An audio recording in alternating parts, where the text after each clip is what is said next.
অসমৰ আদিম জনগোষ্ঠী ভূমিপুত্ৰ সোণোৱাল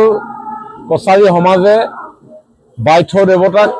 তেখেতসকলৰ আৰাধ্য দেৱতা হিচাপে পূজা পাঠ কৰি আহিছে আৰু বাইথ দেৱতাৰ আশীৰ্বাদ লৈ এই সমাজখনে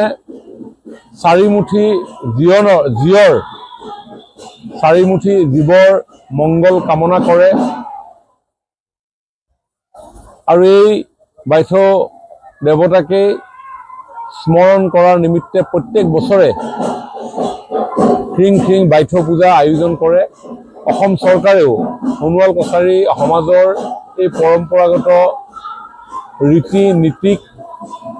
সন্মান জনাই বিগত বছৰৰ দৰে এই বছৰো আমি খিং খিং বাইথ পূজা আমি আয়োজন কৰিছোঁ। সোণোৱাল কছাৰী অট'নমাছ কাউন্সিল, সোণোৱাল কছাৰী সমাজৰ বিভিন্ন জাতীয় সংগঠনৰ সহযোগ আৰু আঠাবাৰীৰ স্থানীয় ৰাইজৰ আতিথ্যত মই আশা কৰোঁ যে বাইথ দেৱতাৰ আশীৰ্বাদেৰে